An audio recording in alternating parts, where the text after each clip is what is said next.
출애굽기 3장 1절부터 12절을 읽어주셨습니다. 그리고 저는 오늘 여러분과 함께 만남의 산 하늘과 땅 사이라는 제목으로 말씀을 나누도록 하겠습니다. 지지난주 주일이었습니다. 그러니까 정확히 13일 주일 저녁 9시였습니다.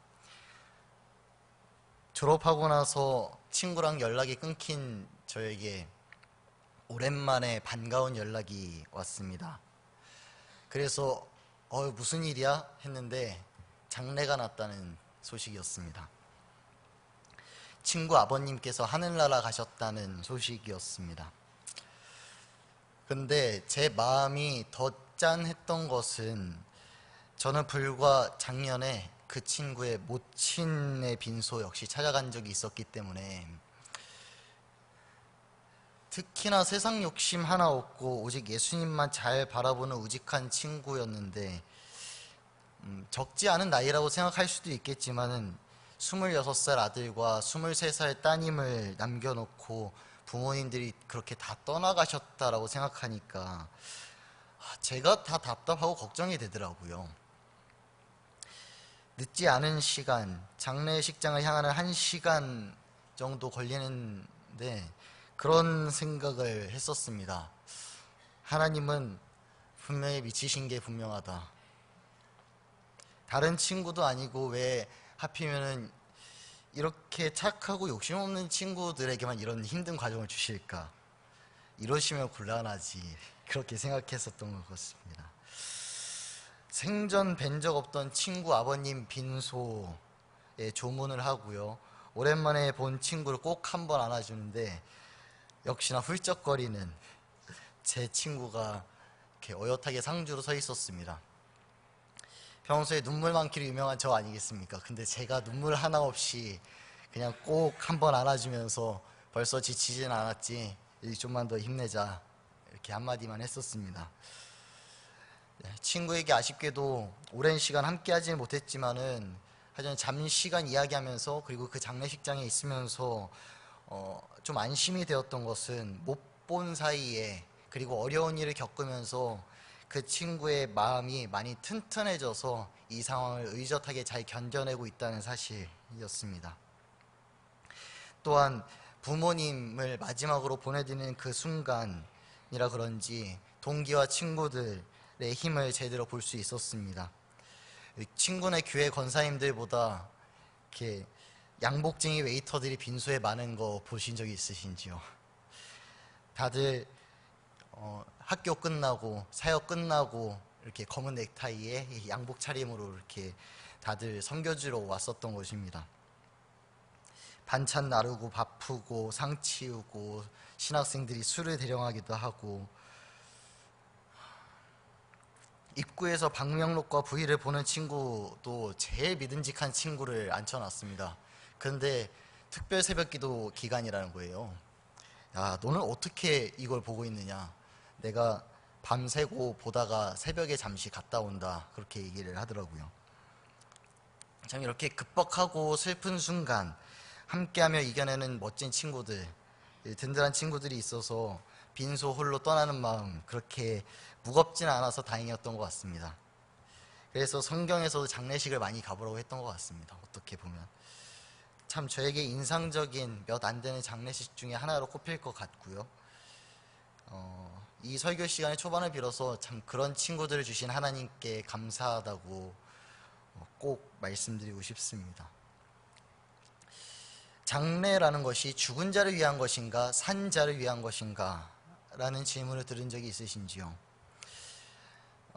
어린 시절 편견을 갖기를 장례는 죽은 분을 천국으로 잘 모셔드리는 것이라고만 생각을 했었는데 시간이 흐를수록 익혀가기도 하고 배워가는 것은 장례를 치르는 것은 죽은 자를 보내드리는 살아있는 사람들도 위한다는 것이었습니다. 죽은 자뿐만이 아니라 산 자도 위한 장례. 장례의 순간이 특별한 것은 어떤 특정한 사람이 겪는 마지막 순간이라는 것 말고도 또 하나의 이유가 있다고 생각합니다. 그것은 모든 사람들이 겪을 수밖에 없는 죽음이지만 또한 이 세상에 살아있을 사람, 살아있는 사람들은 여전히 많습니다. 그것이 죽음에 대한 상실에 대한 억울함이나 비교되는 감정으로 연결되지만 않는다면 장례식에서 겪을 수 있는 체험, 그것은 인생에서 값진 경험들로 남습니다.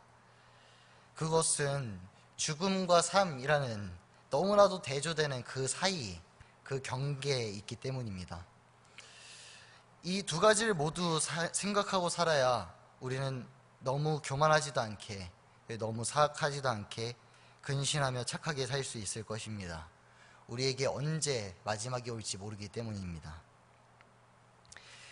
우리는 많은 경계들을 접하면서 살고 있습니다. 앞서 말씀드린 삶과 죽음의 경계는 인생의 너무나도 대표적인 경계 중에 하나입니다. 그 외에도 언어의 경계를 우리는 가지고 있습니다. 지역의 경계, 문화의 경계, 사상의 경계, 또 어떤 차원에서는 계층의 경계, 성별의 경계, 장애와 비장애의 경계 등등. 경계는 때론 대등하게도 혹은 불공평하게도 우리 주변에 많이 존재하고 있습니다. 예로부터 종교에서는, 그리고 사람들이 믿기로는 경계는 신성하거나 더럽다라는 취급을 받았었습니다. 상반된 시각이 공존하고 있죠. 이도 저도 아닌 곳에 대한 그런 시각 말입니다. 아주 어렸을 때 저는 이 네모난 방문, 이렇게 문 열고 들어가는 거 있죠. 문을 열면은 이렇게 양쪽에 턱이 있지 않습니까? 저 그 방문을 이렇게 원숭이처럼 타고 오르는 재주가 있었습니다. 어머니 아버지는 그런 걸 구경하면서 되게 재밌게 보셨지만은 이렇게 좀 더 어르신들은 아마 좋아하지 않으셨을 겁니다. 왜냐하면 문이라는 것은 이 방에 속해 있는 것입니까? 저 방에 속해 있는 것입니까? 이도 저도 아닌 곳이기 때문에 그 예로부터 문지방을 함부로 밟지 말아라 라는 말씀 하셨던 걸로 알고 있습니다. 맞습니까? 이도 저도 아닌 공간을 신성하게 여겼기 때문에 어떠한 기의 흐름, 사람들이 드나드는 곳에 대한 존중을 표시하는 의미도 있었고요. 혹은 이 방도 아니고 저 방도 아닌 더러운 공간을 함부로 내가 자주 올라탔다가 애기 낄 수 있다는 생각, 그것을 사람들은 해왔던 것입니다. 여튼 경계라는 것은 더럽든 신성하든 함부로 사람이 건드리기 어려운 것이라고 사람들은 생각했던 것 같습니다. 성경에서 경계에 대한 생각을 엿볼 수 있는 부분이 여러 곳 있습니다. 그 중에 하나로 요한복음 4장에 나오는 사마리아 땅이 있는데요. 다른 복음서에도 사마리아 땅, 사마리아 사람 하면은 매우 더럽고 가까이 하기 싫은 존재로 부각되는 것을 우리는 보곤 합니다. 그것은 사마리아 사람이 전쟁의 역사를 지나면서 이방인들과 혼혈된 민족이기 때문인데요. 사마리아 땅의 지리적인 위치는 공교롭게도 이스라엘도 유대도 아닌 그 중간 지점입니다. 아까 말씀드린 것처럼 이도 저도 아닌, 이스라엘도 유대도 아니기 때문에 더럽다라고 생각되는 그 사마리아인들은 어쩌다 보니 경계의 땅, 사이의 땅에 머물고 있습니다. 사마리아 사람들은 그 가운데에서 정신적인 핍박에 시달려야 했습니다. 혈통으로나 지리적으로나 고르게 그들은 경계선상, 그리고 그들은 더럽게 취급받던 사람들이었습니다. 오늘 본문의 정황, 출애굽기 3장의 본문을 살펴볼 때도 이스라엘 자손들은 엄청난 고통을 받고 있습니다. 무거운 짐을 지우기 위해서 엄청 거대한 성을 짓는 공사에 히브리 사람들이 동원되고 있습니다. 또한 산파들에게 지시하기를 히브리 사람의 아기가 산의 아이거든 무조건 죽이라 명령합니다. 사실 하나님의 보호하심과 인도하심 가운데 히브리 산파를 통해서 많은 아이들이 건져졌다고는 하지만 얼마나 많이 눈치가 보이고 숨기고 싶었겠습니까? 정체성은 히브리 사람인데 애굽 땅에서 살아가는 그 모순 때문에 이 고통을 겪고 있는 상황입니다. 모세 역시 태어나자마자 겪은 과정이 험난했습니다. 태어나면 죽어 마땅한 존재, 그것은 히브리 사람의 사내 아기이기 때문입니다. 그래서 그의 어머니는 다만 이 죄 없는 아기를 누군가 건져주기를 바라는 마음으로 배에 띄워 보냅니다. 마침 애굽의 공주가 귀엽게 여겨서 키우기 시작하는데요. 그래서 모세는 모자라지 않은 환경에서 자랄 수 있었습니다만 그것으로 끝이고 그것으로 다행이라고 생각해야 하는가? 우리나라에서도 얼마 전까지만 해도 다문화 가정, 외국 엄마나 외국인 아빠를 둔 그런 자녀들이요, 그 자녀들에 대한 시선 삐딱했었습니다. 약간 피부색이 다르다는 이유, 그런 것들이요. 모세는 어느 나라 사람입니까? 히브리 사람입니까? 애굽 왕자입니까? 그것이 애매한 것입니다. 앞서 말씀드린 경계선에 사는 사람으로서 어린 시절과 성장기를 모두 보냈던 것입니다. 혹 따가운 시선과 따돌림 속에서 자랐을지는 모르는 입니다.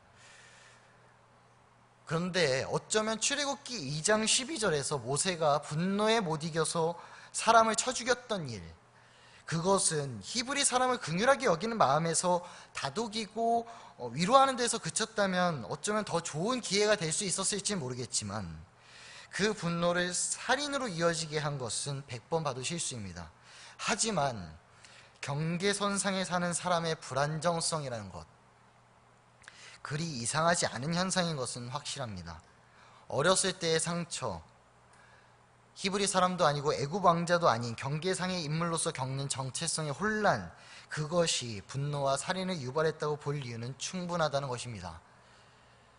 경계선상에 사는 사람들이란 삶과 죽음, 거룩과 부정, 민족 사이 등등, 성경에서도 참 많은 사람들, 혹 민족이 경계선상에 살 때가 있었습니다.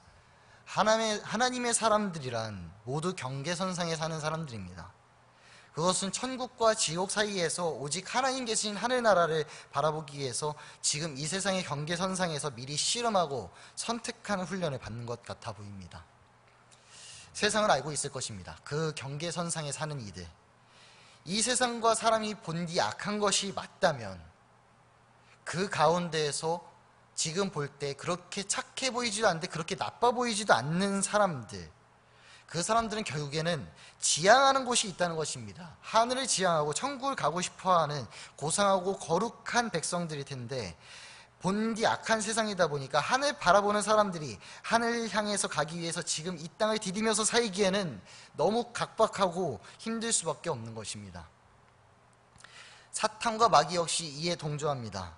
발목을 붙잡기 위해서 말이죠. 하늘로 올라가는 그 발목을, 경계선상에 있는 사람들을 흔들기 위해서 세상으로 하여금 그리스도인들을 더러운 사람으로 규정합니다. 놀림감으로, 핍박거리로 만들었죠. 사자밥으로 만들어버렸었습니다. 그리스도인들로 포기하게 하려는 시도입니다. 역시 이 세상에서는 하나님 뜻대로 살 수 없구나, 난 하나님 앞에 글렀으니까 이제 그만하자, 그 사람들이 노리는 것이 이 말인 것입니다. 정신을 차리고 보니까 어떡해요, 난 사람을 죽여버렸어요, 내가 살인자라니 라고 말했던 모세, 그리고 수백 년간의 핍박을 견뎌내야 했던 사마리아 땅의 많은 사람들, 얼마나 앞길이 막막했겠습니까? 모세의 입장에서 애굽의 왕자로 살지 못하는 것은 물론이고 태어날 때부터 내 운명은 그냥 숨어 지내면서 사는 것밖에 없구나, 나는 애굽의 왕자, 그 히브리 사람의 아가로서도 숨어 지내야 하고 애굽의 왕자이지만은 살인자로서 숨어 지내야 하고, 주님 앞에서도 나는 숨을 수밖에 없는 사람인 것인가? 사마리아 사람의 입장에서 볼 때 태어나 보니까 엄마 아빠가 다를 뿐이었는데 난 평생 더러운 사람이라는 누명을 쓰고 있어. 내가 왜 더러운 사람이라는 이야기를 듣는지 모르겠어. 할아버지 할머니가 그냥 다른 나라 사람일 뿐인데 우리는 하나님 앞에 예배드리지 못해. 우리가 사는 곳에는 마땅한 예배처가 없거든. 사마리아 사람이 그런데 예루살렘으로 가는 거? 그건 사람들이 너무 싫어해. 나는 돌 맞을지도 몰라. 그 막혀있는 답답한 상황, 오래간 미움, 그리고 방황, 은둔, 외로움과 쓸쓸함, 그 가운데에서 오늘 말씀의 이야기처럼 하나님께서 모세를 부르고 계신 것입니다. 떨기나무와 불꽃, 그러나 타지 않는 나무, 그리고 분명한 음성, 하나님의 부르심은 완벽한 계획과 모세의 정황에 대한 이해 가운데 이루어졌습니다. 그것은 히브리 사람의 아기로서 날 때부터 버려진, 그리고 애굽의 왕자로서도 쫓겨난 이도 저도 아닌 모세를 약속의 땅 가나안도 아니고 그리고 애굽 땅도 아닌 그 사이에 미디안 서쪽 광야에서, 땅도 아니고 하늘도 아닌 그 중간 지점인 하나님의 산 호렙에서 하늘에 계신 우리 하나님께서 이 땅에 모세를 보기 위해 친히 사자를 보내오셨다는 것, 이 세상이 더럽다고 생각했던 경계에 대해서 경계에 함께 서신 하나님께서 말씀하시기를 네가 선 곳은 거룩한 땅이니 그곳에서 신을 벗으라 말씀하셨던 것입니다. 모세에게 신을 벗으라 하셨던 하나님께서도 스스로가 누구신지 허물을 하나하나 벗듯 이야기해 주시면서 자신을 드러내십니다. 사람들이 더럽다고 생각했던, 사람들이 가기를 꺼려했던 그 경계선의 산에서 말입니다. 살아계신 하나님께서 그를 만나주셨습니다. 그 산을 거룩하게 하셔서 만남의 산으로 만드셨다는 것이죠.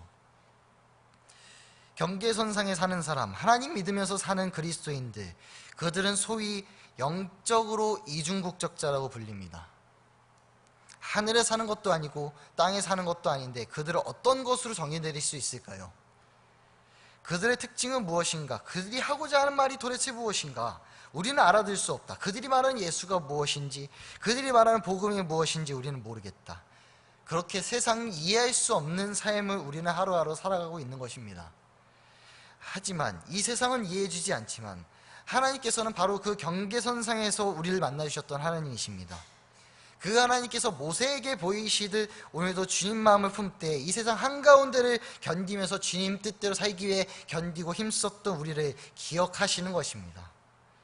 그리고 우리가 오늘 말씀을 통해서 이스라엘 자손이 애굽을 빠져나오는 약속을 기대하듯 우리를 언젠가는 이 세상의 굴레를 모두 벗어버리고 온전한 기쁨의 잔치, 하나님 만날 하늘 잔치로 불러주실 것을 우리가 기대하고 소망하는 것입니다. 하나님의 발자취 역시, 예수님의 발자취 역시 이 세상의 모든 더러움의 누명과 천대를 뒤집어 쓴 땅 사마리아 한가운데를 과감하게 향하셨습니다. 상종하는 것이 드물었던 사마리아인과 마주하시고 그것도 간음했던 여인과 마주하십니다. 대화를 나누십니다. 어떤 사람의 아내인지도 정체감이 흐려져 있는 그 사람 앞에 정체성 흐려진 땅 그 가운데서 예수님께서 자신을 분명하게 드러내 보이시는 것입니다. 참 예배는 발로 진리 대신 예수님을 바로 볼 때에만 드릴 수 있다는 사실을 드러내 보이셨습니다. 그 예배 가운데 예수님께서는 자신을 통하여서 우리 삶에 가득 채워주셔서 영원히 목마르지 않을 물, 영생수를 공급하겠다고 말씀하셨죠. 바로 모든 사람들이 더럽게 하고 생각했던 그곳, 모든 사람들이 더러운 사람들만 사는 곳이라고 말했던 그 땅, 이스라엘도 유다도 아닌 이 세상에서 왕따, 찐따, 똥꼬바 가지들만 모여있는 그 땅, 그렇게 천대받아서 외로웠던 그 사마리 한 땅 가운데에서 이루어지는 그곳 가운데 부어지는 그 맑은 물, 그 물을 우리는 보고 있는 것입니다. 내가 나 스스로도 어떤 사람인지 모르고 어떻게 살아야 할지 막막한 그 가운데 예수님께서는 찾아가셔서 우리가 하나님을 만나야만, 예수님을 통한 그 은혜를 체험해야만 내 자신의 온전한 모습을 다시 찾고 하늘 국적을 완전하게 회복할 수 있다는 것, 그것을 보여주려고 하시는 것입니다. 여러분은 어떤 경계선상에 서 계십니까? 여러분은 현재 온전히 하나님 바라보고 계십니까? 아니면 세상 걱정과 생활 걱정이 완전 메어버렸습니까? 완전히 가정의 메인 아빠입니까? 아니면 가정을 등한히 한 내 개인의 삶으로만 완전히 살아가고 계십니까? 여러분이 의자 위에 앉았습니까? 아니면 의자가 여러분을 받쳐주는 것입니까? 완전히 한쪽에 서서 사는 것이 오히려 이상해 보이는 그런 것이 세상 사는 것입니다. 그것을 세상에서는 안주감, 안정감이라고 말해왔는지요. 그렇지만 우리에게 이 땅을 사는 한 참 평화, 참 안정이란 있을 수 없습니다.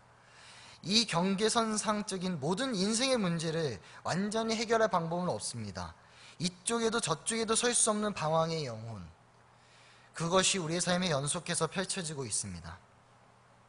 하지만 우리가 믿음의 눈으로 바라볼 때 예수님께서 길 되셨다 말씀하시는 것은 이쪽도 아니고 저쪽도 아니고 그 장소, 길이라는 곳에 우리 인생이 서 있음을, 그리고 거기에서 방황하고 있음을 아시고 그 힘든 인생의 여정과 굴레를 달리고 있는 우리를 불쌍히 여기셔서 찾아오시고 만나주시고 만지시고 위로하시려는 말씀인 줄로 저는 믿습니다. 그 예수님께서 과거 모세에게 출애굽을 약속하셨던 하나님의 말씀처럼 오늘 우리에게 너 그곳에서 신을 벗어라, 나도 너의 앞에 나의 본 모습을 드러내기를 원한다, 그리고 내가 마침내 너를 거기에만 두지 않고 나에게 끌고 올 것이다. 우리 같이 천국을 가자. 그 나라로 함께 가보자. 라고 말씀하고 계신 것입니다. 예수님도 오늘 본문처럼 하늘도 아닌 산에서 행하신 일이 많습니다. 산에서 제자들에게 말씀하셨었습니다. 산에 올라서 기도하곤 하셨습니다. 또한 죽으실 때에도 오르신 언덕이 있었습니다. 예수님은 홀로 완전하신 분입니다. 이 세상에 완전한 것 하나 없는데 예수님께서 소망으로 알려주셨던 것은 우리가 그렇게 무서워하고 두려워하던 죽음 역시 완전한 것이 아니다. 죽음인지 삶인지 모르는 경계의 십자가를 지심으로 우리의 죽음의 문제를 완벽하게 해결해 주셨던 것입니다. 그 십자가의 의미가 무엇입니까?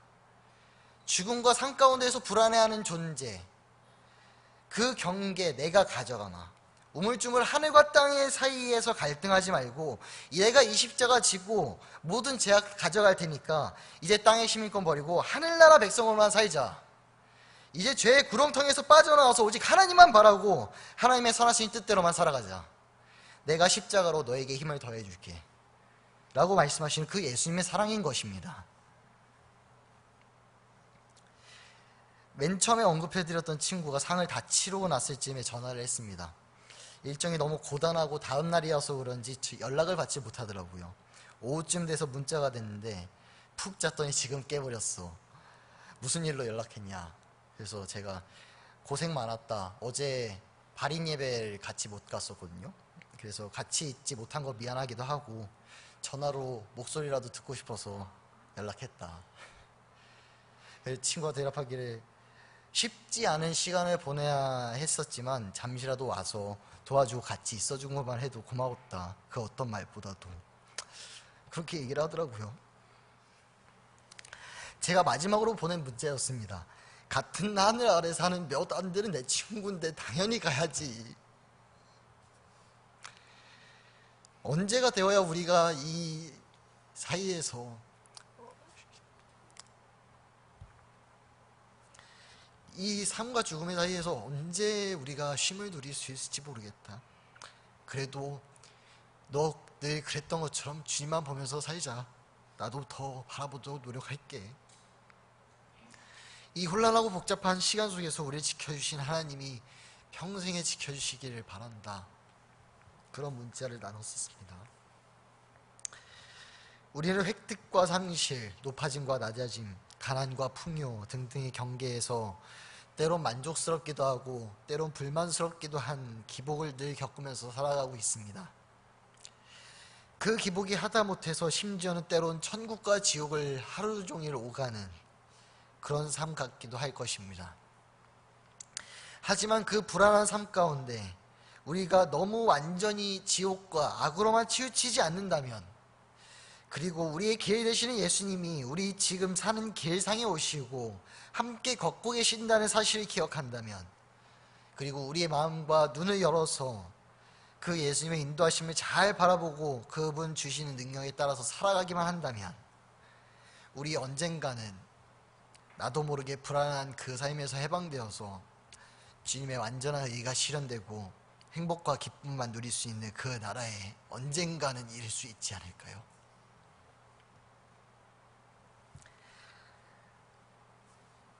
불안한 세상이지만, 그리고 우린 여전히 이 땅에서 살아가야 하지만 여러분, 부활의 주님이 그 불안함을 아시고 감싸주려 하십니다.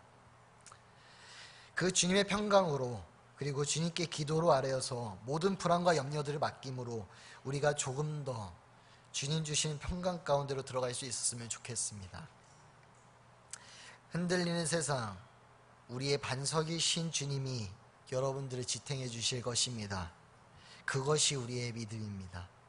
나는 흔들릴 수도 있지만 나를 붙들어 주시는 그분으로 인해서 이 믿음 더 굳세게 우리는 흔들리지 않을 것입니다. 우리는 주님과 함께 튼튼하게 설 것입니다. 그 붙들린 믿음으로 살아가시는 여러분들의 삶 되시기를 주님의 이름으로 축원합니다. 기도하겠습니다. 하나님, 오늘도 복잡한 세상을 살았습니다. 진짜 내가 누구인지, 내가 밟는 이 땅이 도대체 어디인지도 알 수 없을 정도로 이 세상은 너무도 복잡하고 그 가운데 우리는 서 있습니다. 너무 많이 바뀌고 있습니다. 너무 쉽게 부서지고 깨어지며 조립되기 일수인 이 세상입니다. 그 가운데 우리에게 변하지 않는 것은 한결같으신 하나님의 사랑밖에 없습니다. 여전하신 사랑에, 그리고 그 사랑으로 오늘도 우리를 오늘 하루의 삶과 이 예배 자리로 불러주심을 감사드립니다. 주님, 우리는 늘 죄와 하나님 사이에서 흔들리는 세상을 살고 있습니다. 우리의 연약함을 주님 잘 알고 계시죠. 하지만 그 흔들리는 세상 가운데 모세를 만나주셨던 하나님, 그리고 사마리아 땅 한가운데를 걸어가셨던 주님이시라면 지금 우리가 사는 이 땅으로부터 주님을 만날 산으로 부르실 줄을 믿습니다. 이 산도 아니고 저 산도 아닌 오직 하나님 만나기 위한 간절함이 있는 자들, 그들을 주님의 산으로 부르실 것을 우리가 기대합니다. 주님, 바라옵기는 그 산이 바로 이 예배의 자리가 되게 하여 주십시오. 그리고 또한 이 예배를 드리고 나아가는 우리의 삶의 예배 자리가 산처럼 불쑥 솟아올라서 주님께서 오시기에도 좋게, 그리고 사람들이 주님 배워 올라오기에도 좋은 언덕되는 우리 인생이 되도록 만들어 주십시오. 지금은 이렇게 흔들리는 우리의 모습 잠시일지 모르지만 주님께서 그 십자가의 영광으로 우리에게 다시 보이실 날, 우리의 심판의 저울은 하나님 나라를 향하여 기울 것을 기대합니다. 그것은 우리 저울에 예수님께서 무게를 더해주시고 우리를 지지해 주시기를 믿기 때문입니다. 이 땅에서 오늘도 인생의 갈피를 잃은 이들이나 성장 과정에서 자신의 정체성을 찾아가야 할 청소년, 그리고 소년, 소녀, 청년들, 이 시대에 예수의 이름이 올바르게 선포되도록 섬기는 교회 교육의 사역 주님께서 주장하여 주시옵소서. 바른 가치관으로 자라나고 하나님의 신분 굳게 잡아서 흔들리지 않는 믿음의 자녀들이 되도록 주님께서 붙잡아 주시옵소서. 우리 자녀들뿐만 아니라 사랑하는 형제 자매들의, 그리고 우리 부모님들의 믿음 또한 주님께서 영원토록 붙들어 주실 줄 믿습니다.